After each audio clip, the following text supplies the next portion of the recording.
샬롬 11월 28일 대림절 첫째 주일 예배를 하나님께 드리도록 하겠습니다. 오늘부터 우리 중고등부에서는 대림절 예배로 드려지는데요. 이 대림절 첫 번째 주일이 밝았습니다. 대림절 첫 번째 주일의 의미는 기다림과 소망입니다. 예수님의 오심을 기다리고 또한 하나님 나라의 소망을 나타내는 그 첫 번째 촛불이 켜지는 날이기도 합니다. 그리스도인들이란 세상에서 지치고 곤고한 자들과 어둠에 있는 자들에게 빛과 소망이 되도록 노력하는 그러한 자세입니다. 우리 오늘 예배를 통해서 우리의 삶을 통해 예수님께서 이루실 하나님 나라를 같이 꿈꿔보셨으면 좋겠습니다.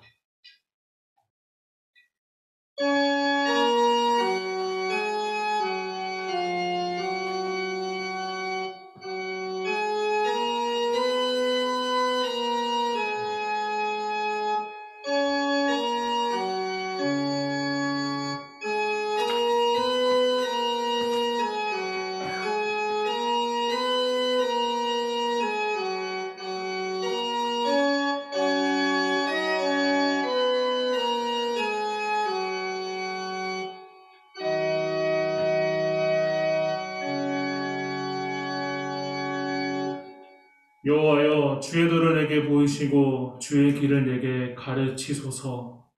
주의 진리로 나를 지도하시고 교훈하소서. 주는 내 구원의 하나님이시니 내가 종일 주를 기다리나이다. 여호와여, 주의 긍휼하심과 인자하심이 영원부터 있었사오니 주여 이것들을 기억하옵소서. 하나님은 영이시니 예배하는 자가 영과 진리로 예배할지니라. 아멘. 우리 시간 한 주간의 지은 죄를 고백하며 하나님 앞에 침묵으로 참회의 기도를 드리도록 하겠습니다.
인간의 마음과 행동을 감찰하시는 하나님, 예수님의 탄생을 기다리며 경건을 유지해야 할 대림절 기간임에도 저희들의 삶에는 죄악이 넘쳤음을 고백합니다.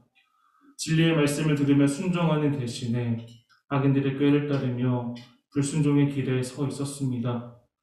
주님, 떨리는 마음으로 회개하오니 우리가 지은 모든 죄를 용서하여 주옵소서. 죄사함을 받은 새 마음으로 예수님의 구원을 기다리는 대림절 기간이 되게 하옵소서. 예수님의 이름으로 이 기도의 고백을 드립니다. 아멘. 우리 모두 자리에서 일어서서 신앙 고백으로 하나님께 나아가도록 하겠습니다. 자리에서 일어서 주세요.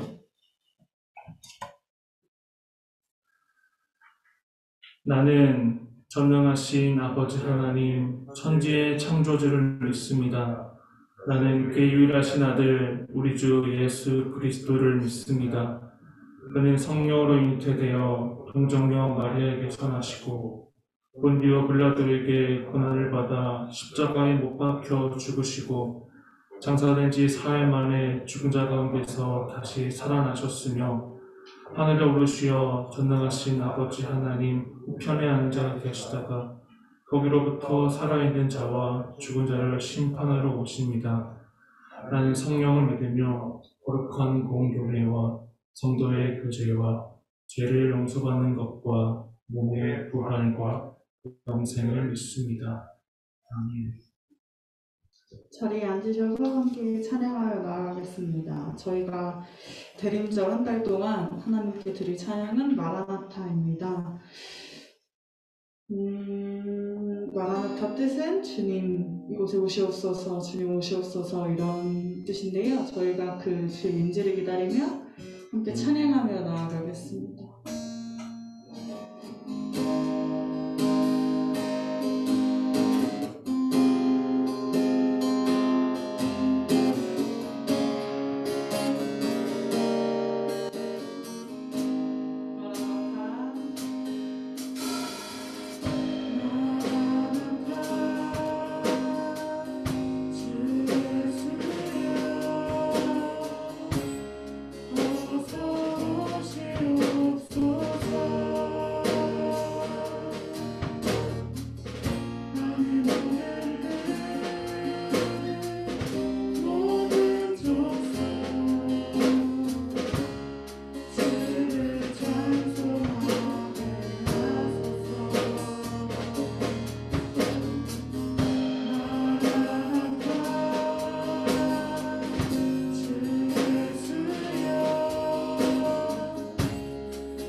우리 시간 대림절 첫째 주일의 초를 밝히는 촛불 점화의 시간이 있도록 하겠습니다.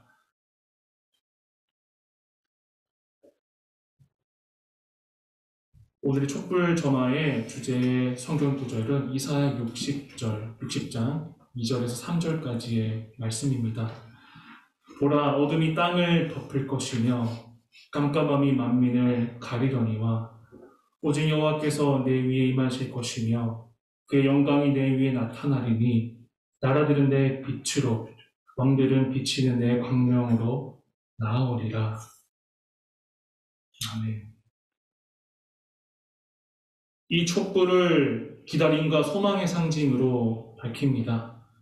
하나님께서 주신 이 빛이 어둠 속에서 저희들에게 구원의 길을 보여주도록 하옵소서. 예수님의 이름으로 기도합니다. 아멘.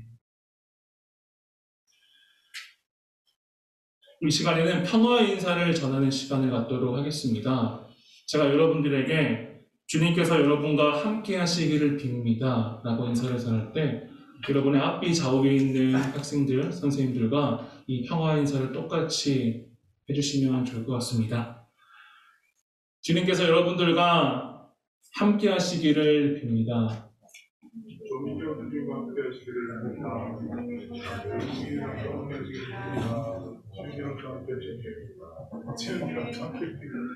주님 평화가 함께 하시기를 빕니다. 주님 평화가 함께 하기를 빕니다.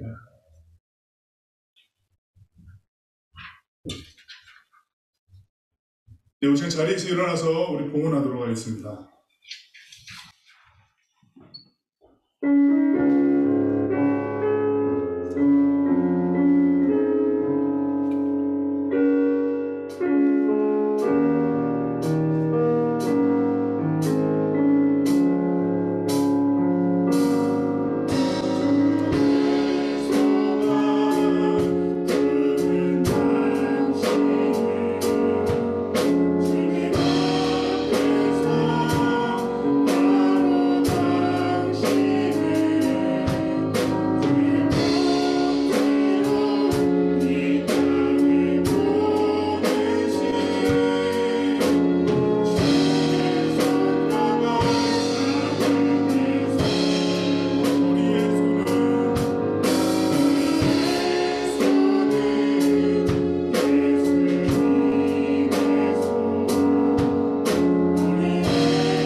주신 이도 하나님이시고 거두신 이도 하나님이십니다. 우리는 하나님으로부터 시작하며 하나님께로 돌아갑니다. 모든 것이 하나님 안에 있음을 고백합니다. 대개는 이 세상에 살며 여러 활동을 하고 수입을 얻으며 자녀는 미래를 꿈꾸며 도전하고 부모는 생계를 이어가는 형태가 일반적입니다. 그 속에 하나님과 동행하며 열매 맺는 신앙의 깊이가 더해가며 이 삶의 진리를 깨닫는 일상의 시간을 살고 우리 또 중등부와 고등부 일원에 각자 고백을 담은 봉헌을 드립니다. 모든 지각에 뛰어나신 하나님이 각자의 형편에 맞게 일하여 주시고 부족함을 채워 주십시오.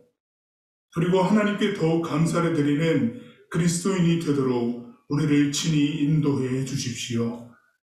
오직 복의 근원이신 예수님의 이름으로 기도드립니다. 아멘. 자리에 앉겠습니다. 교회 소식 전하겠습니다. 여러분, 오늘 대림절 예배가 시작을 하면서 이전에 드렸던 예배 순서와는 조금 다릅니다. 다르고 또 개개인의 사정으로 인해서 예배 준비하는 반주도 이제 좀 다양하게 하게 되었는데요. 예배 순서 여러분들 앞으로 오늘 포함해서 4주간 대림절 예배 이 형식으로 함께 하나님을 예배합니다. 여러분들 앞에 보시면은 이전에 보지 못하였던 초가 4개가 있을 건데요. 이 보라색은 왕을 의미하는 색깔입니다. 그 절기의 색깔이 성탄절을 향해 가면서 촛불이 하나하나씩 켜지게 될 거고 이 마지막 초는 하얀 초로 변하게 될 건데 예수님께서 이 땅에 오십니다라고 하는 그 기대와 상징이 되는 주님께서 우리 가운데 오십니다라고 하는 고백이 점차 깊어져가는 의미가 있거든요. 이번에는 첫째 주기 때문에 하나의 초가 켜졌고 다음 주는 몇 개 초가 켜질까요? 2개 초가 켜지겠죠, 여러분. 우리 각 부서의 부장님께서 앞에 나와서 이렇게 말씀 선포와 함께 초를 켜주실 거예요. 여러분들 앞에서 이루어지는 모든 행동들과 순서들은 신앙 고백의 의미가 다 담겨져 있으니까 예배 임하는 여러분들께서도 꼭 집중하면서 모든 순서가 하나님께 나의 신앙을 고백하고 있다라고 하는 것 기억해 주시길 부탁드립니다.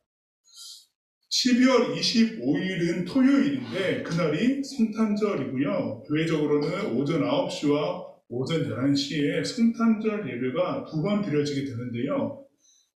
9시 예배와 11시 예배 각각에 우리 교회 학교, 여러분들 후배들도 있고 선배되어 있는 청년부도 있겠지만은 우리 교회 학교에서 이 특별 순서를 가지기로 했습니다. 특히 우리 중등부와 고등부는 오전 9시에 특별 순서에 함께하게 될 텐데요. 그때 여러분들께서 힘을 내주셔서 예수님께서 탄생하심을 축하하며 우리가 마음을 모아야 될 일이 있습니다. 우리 최경호 전도사님께서 주도하여 여러분들과 함께 합창과 연주를 곁들인 주님을 높여드리고 예수님의 탄생을 축하하는 시간들을 마련해 나갈 텐데요. 중요한 것은 뭐냐? 전도사님 혼자 하시는 게 아니고 여러분들과 함께 하는 겁니다. 함께. 그렇기 때문에 여러분들에게 이제 물어볼 거예요. 그리고 강제하진 않지만은 그러나 거의 같이 하자라는 정도의 여러분들에게 조금 참여를 부탁할 겁니다. 이미 미리 이제 개인적으로 부탁했던 친구도 있고요. 합창하는 부분에 있어서 여러분 한 사람 한 사람이 되게 소중하거든요. 그렇기 때문에 여러분 12월 25일 날 오전 9시입니다. 이날 여러분 예배에 참여하는 데에 마음을 꼭 써주시고 그리고 매주마다 12월 25일 앞두는 매주마다 연습을 할 거예요. 주일날에. 연습을 하기 때문에 이참에 온라인 예배로 다시 가야 되겠다. 줌으로 다시 가야 되겠다 생각하지 마시고 현장 예배에서 함께 준비를 꼭 같이 했으면 좋겠고요. 여러분들의 그 귀한 시간들을 내어주시기를 부탁드립니다. 교회 소식 여기까지 전하도록 하고요. 오늘은 성경 봉독이 2번 있습니다. 성경 봉독 2번 있는데 성경 봉독 1에는 우리 중등부의 표현 학생이 성경 봉독 2번째 시간에는 우리 고등부의 임세연 학생이 앞에 나와서 동원을 해 주실 텐데요. 지금 앞에 나오면 될 것 같습니다. 앞에 나와서 준비된 스크립트를 보시면서 하나님의 말씀을 이쪽으로 보십니다.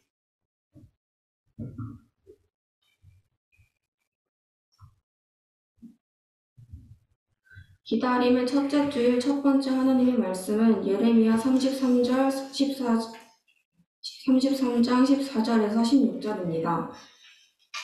여호와의 말씀이니라. 보라, 내가 이스라엘 집과 유다 집에 대하여 일러준 선한 말을 성취할 날이 이르리라. 그날 그때 내가 다윗에게서 한 공의로운 가지가 나게 하리니 그가 이 땅에 정의와 공의를 실행할 것이라. 그 날에 유다가 구원을 받겠고 예루살렘이 완전히 살 것이며 이 성은 여호와는 우리의 의라는 이름을 얻으리라. 아멘. 이것은 하나님의 말씀입니다.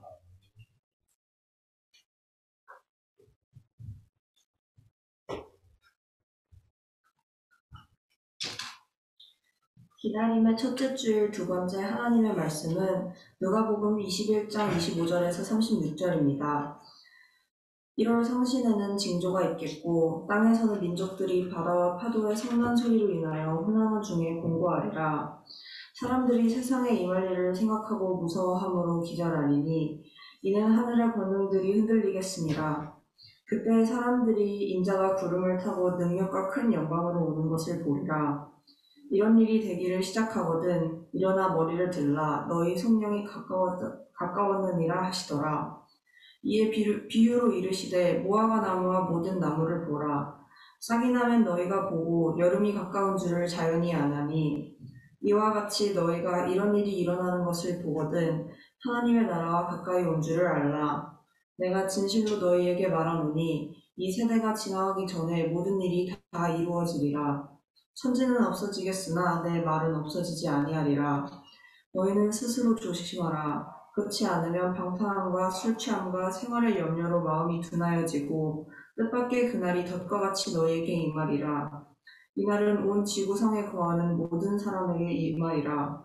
이러므로 너희는 장차 올 이 모든 일을 능히 피하고 인자 앞에 서도록 항상 기도하며 깨어있으라 하시니라. 아멘. 이것은 하나님의 말씀입니다.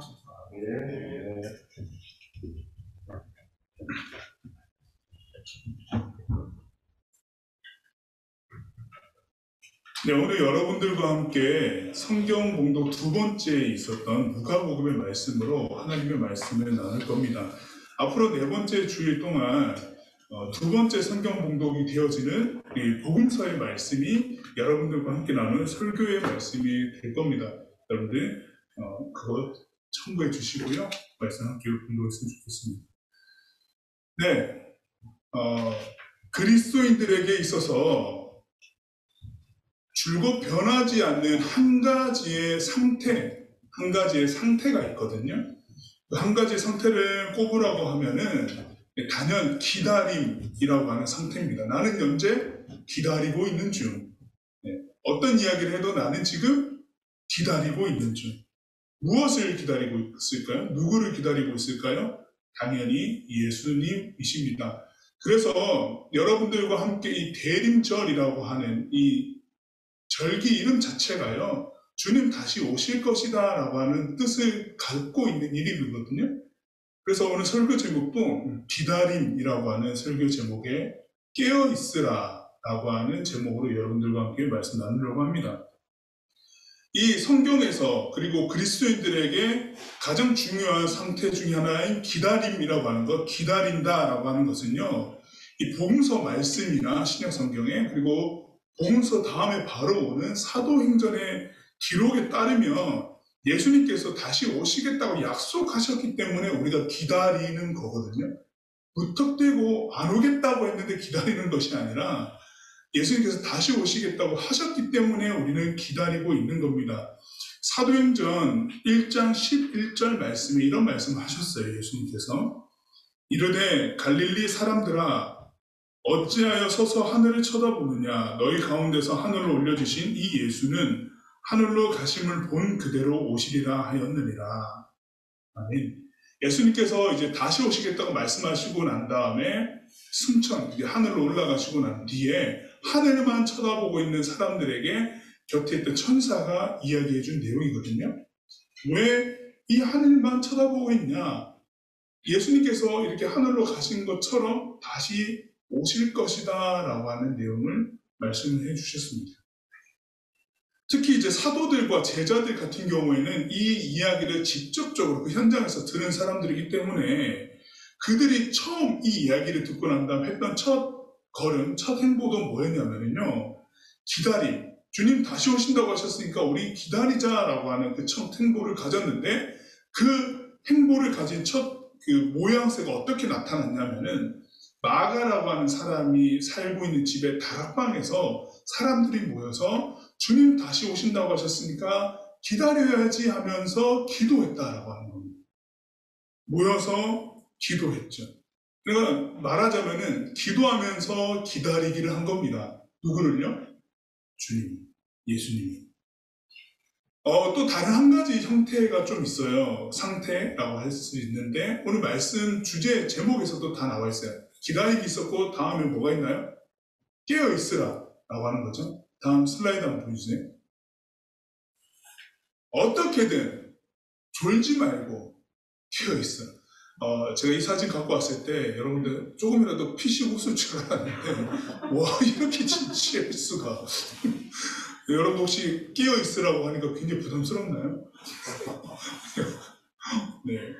고사는 숨을 쉬고 자고 싶은데 깨어있으라고 하니까 늘 깨워왔었는데 미안합니다 여러분. 깨어있으랍니다. 졸지 말고 어떻게 해서 깨어있으라고 하는데 말 그대로 여러분들 졸지 말고 좀 깨어있어. 네. 졸리더라도 눈을 좀 뜨고 있어 이런 뜻입니다. 쉬운 뜻이죠. 오늘 말씀의 마지막 부분에서도 여러분들 깨어있으라라고 말씀하셨잖아요. 보면은 깨어있으라. 이 깨어있으라라고 하는 것을 말 그대로만 받아들인다면은 우리 슬라이드 보는 것처럼 가진 온갖 노력을 다해서 무엇인가 깨어있어야 될 것 같습니다.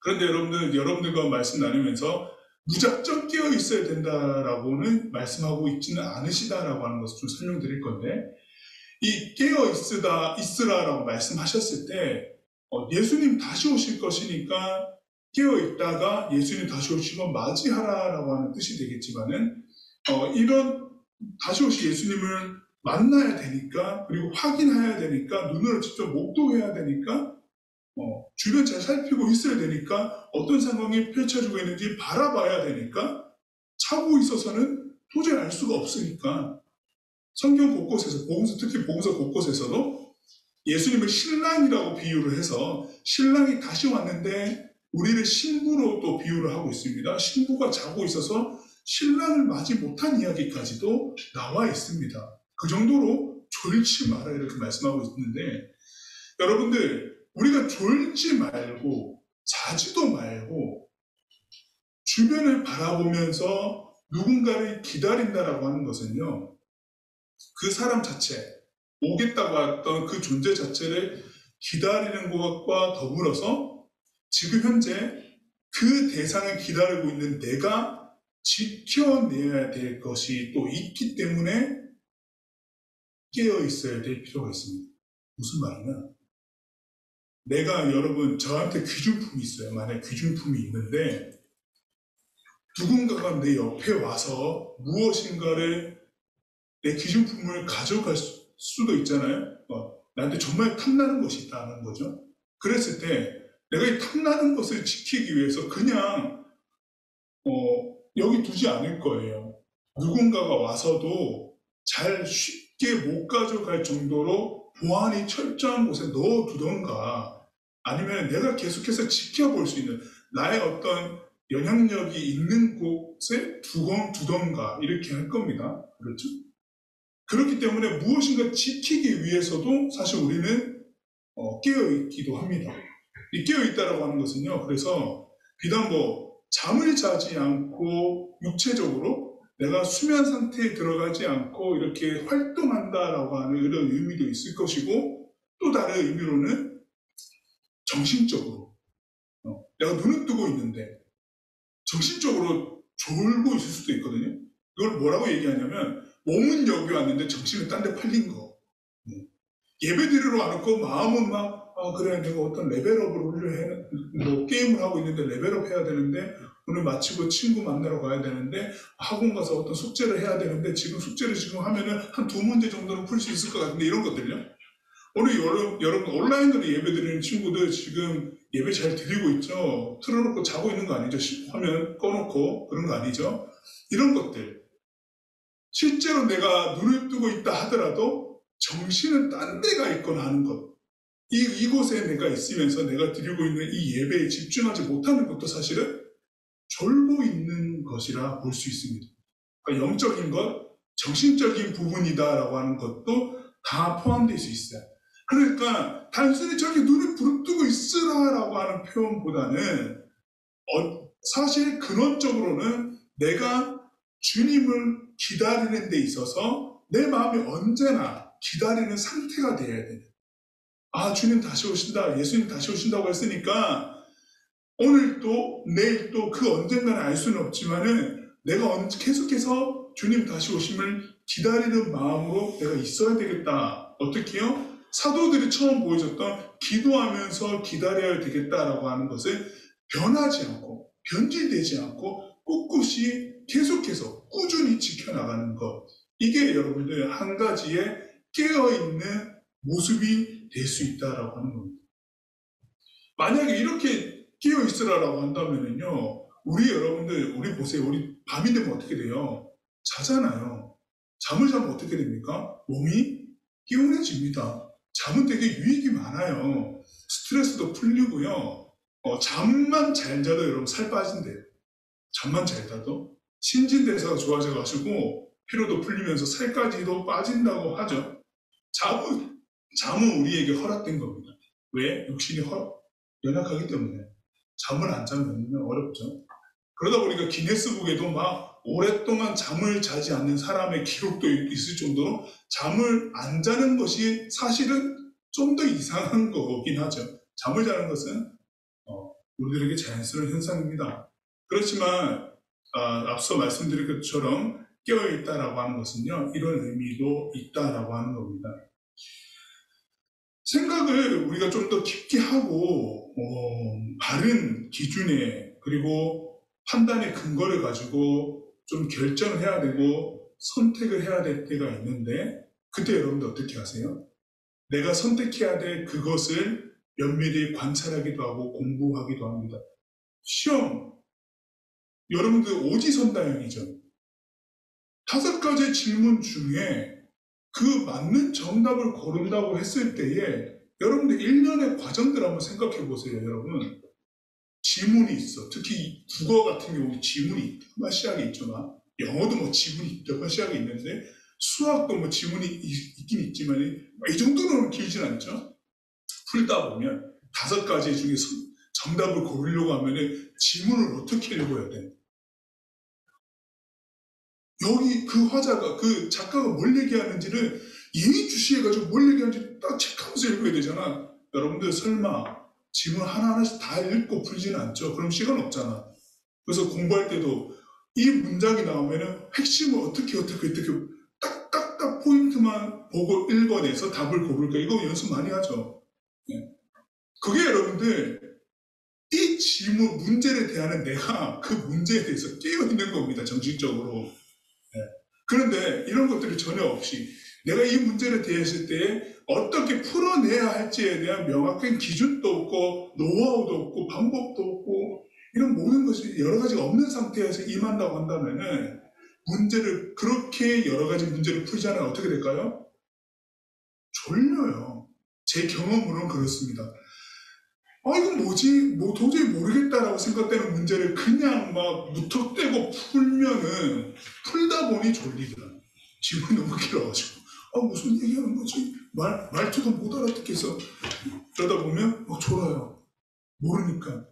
그렇기 때문에 여러분 깨어있고 뭔가 지켜야 된다라고 했을 때 그리고 올바른 결정이라고 하는 것들을 한다라고 했을 때는 당연히 기준점이 필요한 거죠. 기준점이 필요한 겁니다. 사도들은 그래서 그냥 무턱대고 기다릴 수 없으니까 기도라고 하는 것을 했던 거예요.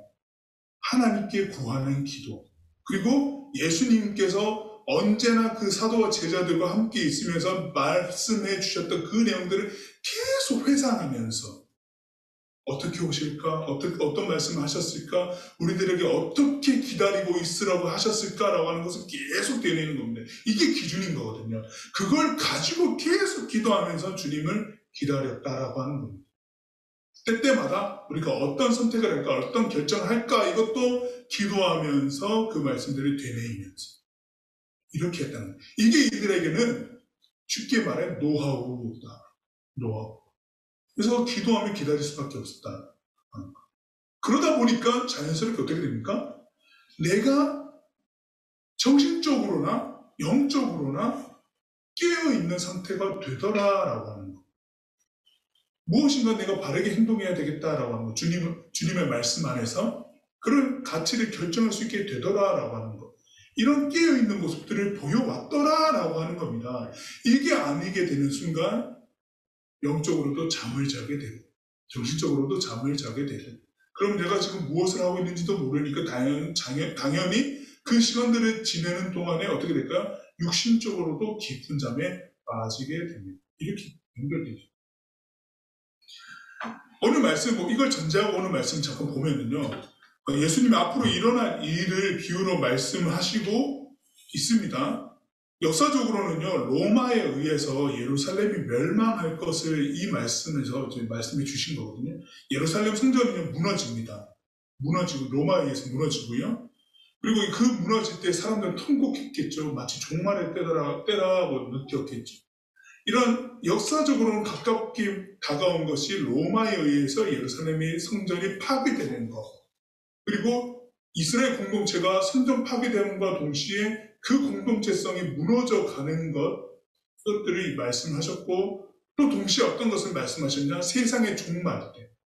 세상이 끝날 때 예수님께서 다시 오실 때에 심판의 날이 있을 것이다. 이 심판의 날은 모든 사람에게 다 임할 일이다 라고 하는 것. 이거 말씀해 주고 계십니다. 내가 이 땅에 다시 올 때 심판의 날이 있을 것이고 이 심판은 온 세상에 사는 모든 사람들에게 임할 심판이기 때문에 그러니까 너희는 스스로 조심해라 이렇게 말씀하신 내용이에요. 그 조심해라 말씀하시고 난 다음에 무엇을 해야 될까에 대해서도 제시를 해 주셨죠. 뒷구절에서. 일단 여기서 중요한 것은요. 예수님께서 다시 오신다고 하셨으니까 언제 다시 오실까라고 하는 궁금증이 들 겁니다.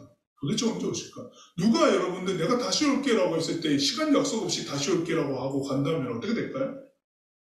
뭐 이거 저 약속 아닌 거구나. 그냥 하는 말이구나 이렇게 여길 수도 있겠죠. 여러분들 이 어린 왕자 보셨죠? 읽어보셨을 겁니다. 여우를 만나잖아요. 네, 여우를 만나잖아요. 여우가 이런 말 합니다. 어린 왕자한테. 너가 4시에 여기 다시 온다고 한다면 나는 1시간 전부터 설렐 거야. 라고 이런 얘기가 있어요. 나를 길들여줘. 뭐 이런 내용이 있잖아요. 어린 왕자 보면은.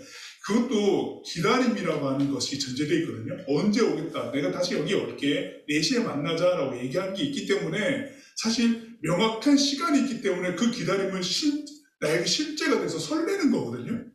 그런데 예수님께서 다시 오시겠다라고 하는 것은요, 여러분들 기약이 없다라고 하는 거예요. 그리고 심지어는 뭐냐, 다시 오실 기약을 하셨음에도 불구하고 언제 오신다라고 하는 말씀을 안 하셨음에도 불구하고 계속해서 기다리라라고 했을 때 뭐 어떻게까지 말씀하셨냐면은 내가 다시 언제 올까에 대해서는 관심 가지지 말아줘 라고까지 말씀하십니다. 여러분 마가복음 13장 32절 말씀에 이런 게 있어요. 그러나 그날과 그러니까 예수님께서 다시 오시는 날이거든요. 그날과 그때는 아무도 모르나니 하늘에 있는 천사들도 아들도 모르고 아버지만 아시느니라. 아무도 모릅니다. 하나님만 아십니다. 다시 올 거긴 한데 하나님만 아는 그때에 올 것이고 그러니까 그때 언젠가는 올 거야. 언젠가는 올 건데 명확한 몇 시, 몇 분 그건 없어. 그렇기 때문에 계속해서 기다려줘. 이렇게 말씀하시는 거거든요. 다만 그때와 그 시간과 그 명확한 것은 없지만 그러나 그날 주님이 다시 오실 날이 가까이 왔을 때 너희가 그러니까 바라보면서 느낄 만한 징조들은 있을 거야 라고 하는 겁니다. 뭘까요? 오늘 비유로 말씀하신 내용 중에 무화과 나무와 모든 나무가 싹을 낼 때 여름이 오는 것을 아는 것처럼 그때에 예수님도 다시 오실 것이다 이렇게 말씀하셨어요. 이거는 지중해 쪽 지역의 절기상 표현이거든요. 무화과 나무 열매 여러분들 먹어봤을 건데 이 지중해 쪽, 특히 이스라엘 쪽에 있는 무화과 나무는요. 봄철에 한 번 열매를 맺고 여름철에도 한 번 열매를 맺거든요.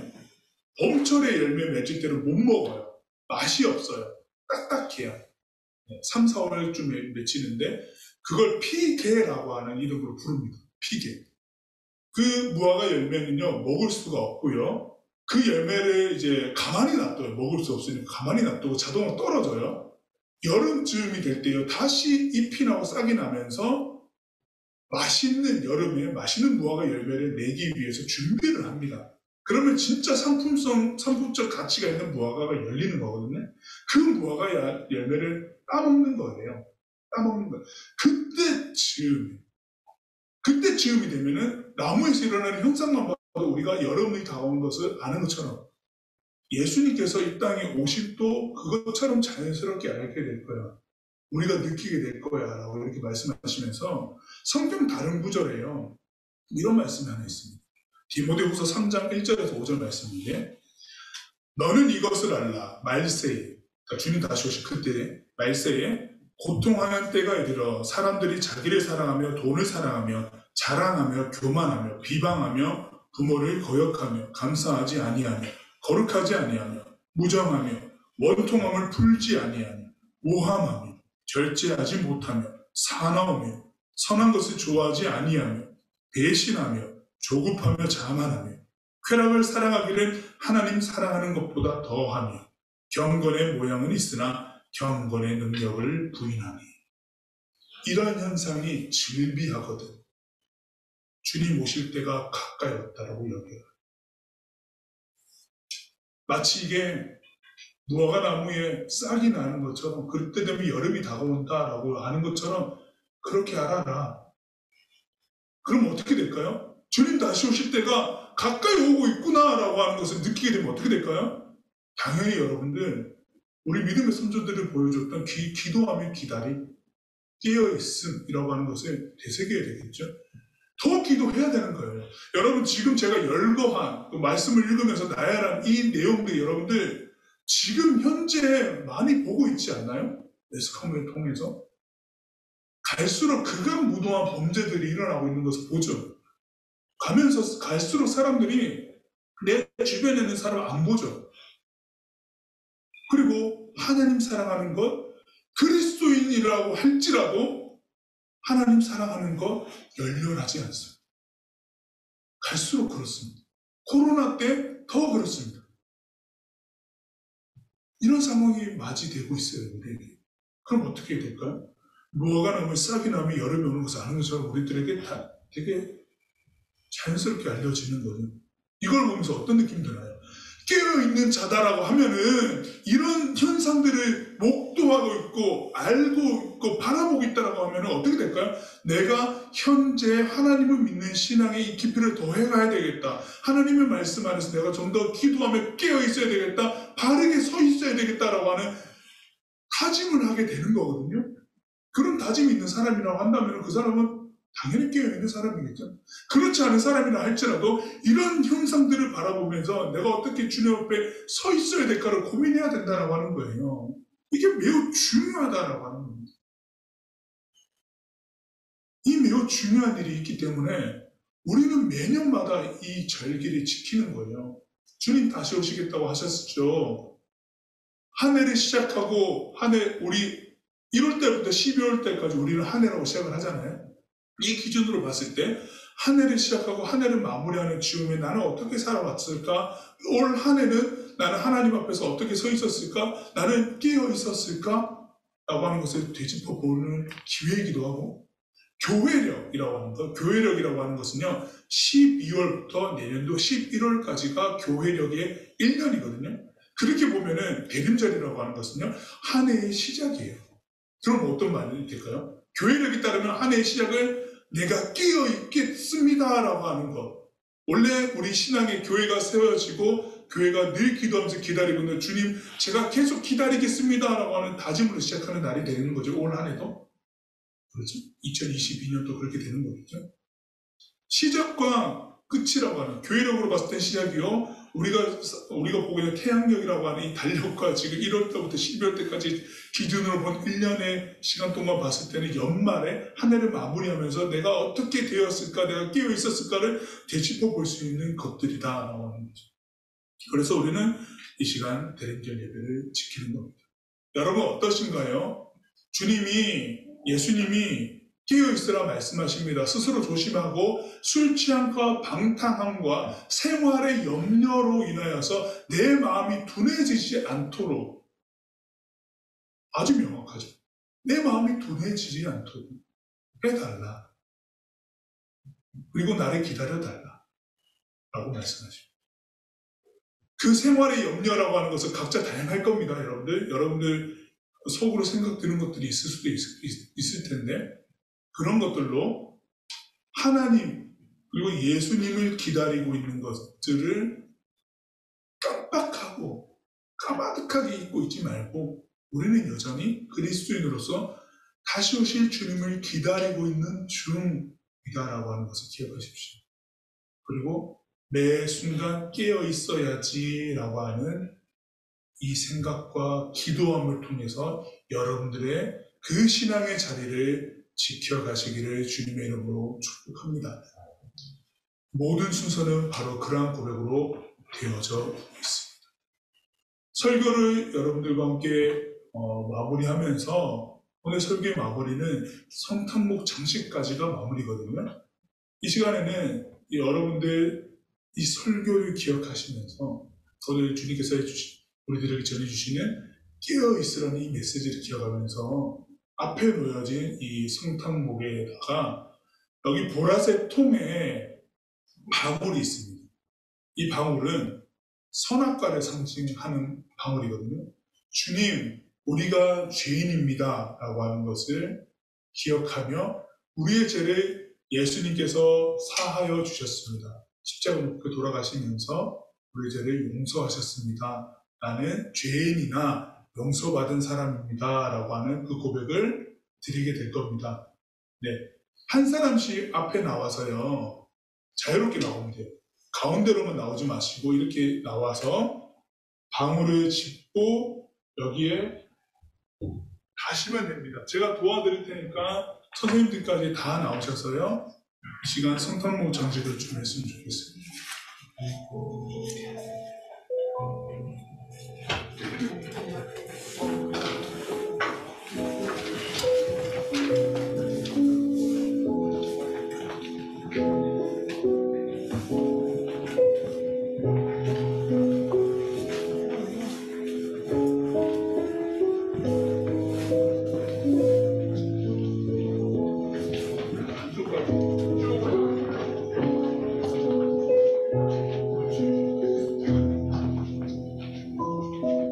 한꺼번에 집중해서 들지 말고 분산해서 이렇게 달아주시고요.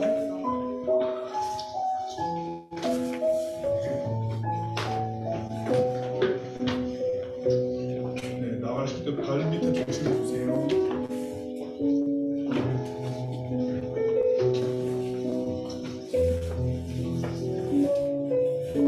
육세기 때 믿음의 선조들이 이렇게 성탄절 되고 대림절이 되면은 성탄목을 장식하면서 자신들의 신앙의 고백을 극으로 표현을 했답니다. 이 방울을 달면서 아까 말씀드렸던 나는 죄인입니다. 나의 죄를 예수님께서 사하여 주셨습니다. 라는 고백으로 나아갔습니다.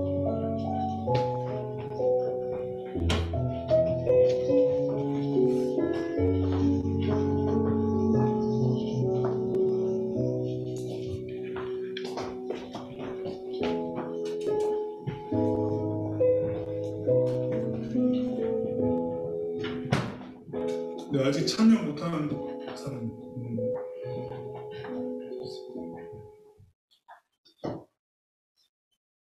기도하겠습니다. 하나님, 예수님을 이 땅에 보내시고 우리 죄를 사하시며 십자가에 못 박혀 죽으시고 3일 만에 부활하시고 또한 40일 동안 계셨다가 다시금 하나님 우편으로 가시면서 다시 오시겠다 말씀하셨습니다. 믿음의 선조들 교회를 처음 시작하고 신앙의 그 기치를 세워가며 다시 오실 예수님을 기다리며 온 교회는 복음을 전하며 그렇게 여기까지 왔습니다.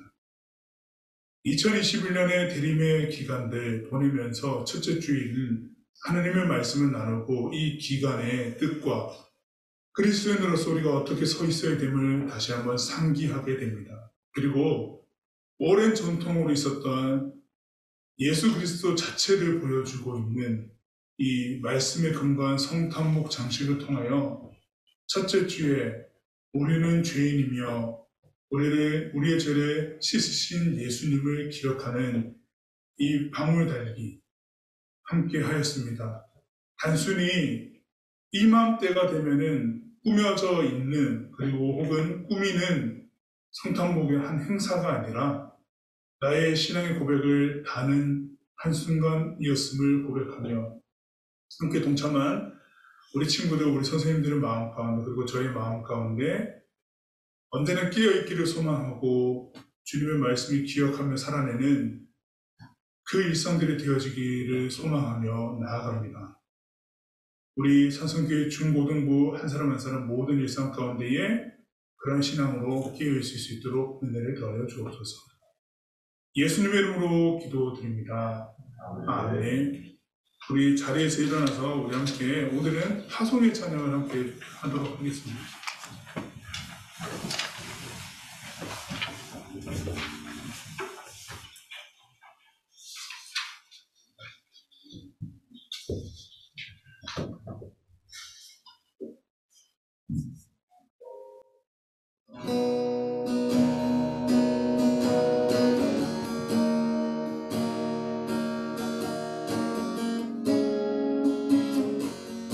다시 복음 앞에 내 영혼 섭니다. 다시 내 영혼 손에 주님 만나 그때 나 다시 돌아가 주님께 예배 드리며 다시 십자가에 다시 한번 고백했으면 좋겠습니다. 다시 복음 앞에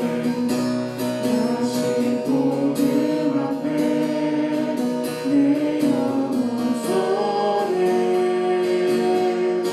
주님 만나 그때 나 다시 돌아가 주님께 예배 드리며 다시 십자가에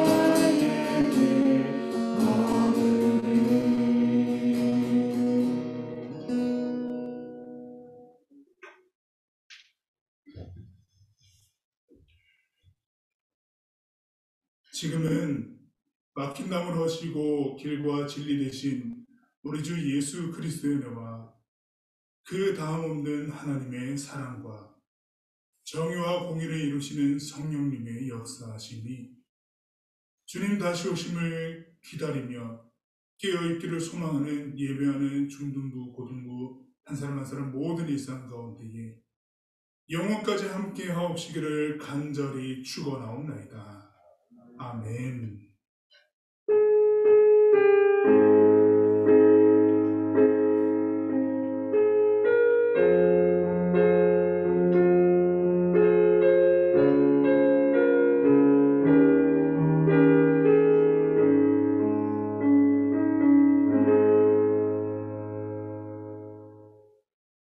네, 자리에 앉겠습니다.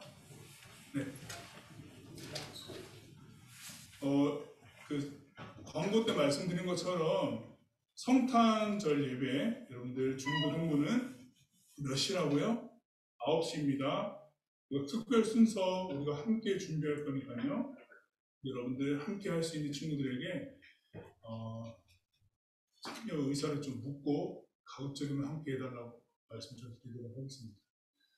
네, 예배를 마쳤습니다. 여러분들 다음 주에는 제가 없습니다. 여러분들 지난주에 광고 드렸던 것처럼 오늘이 이제 저는 마지막 예배이고요.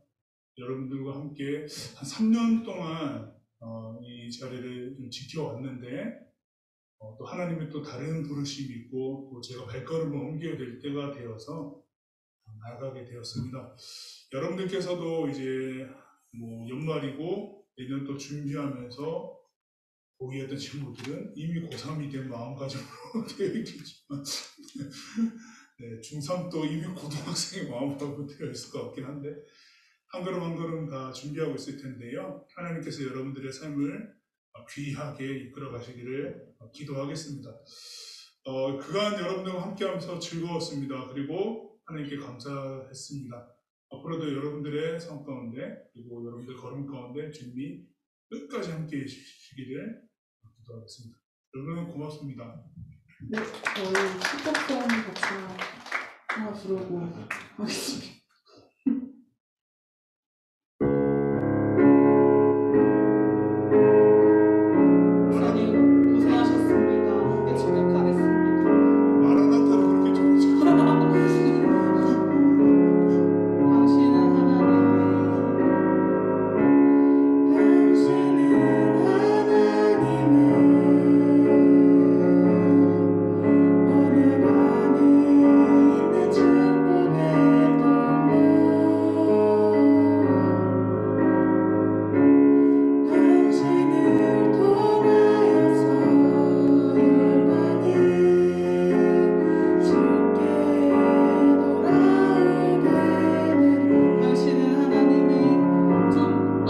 나오셔서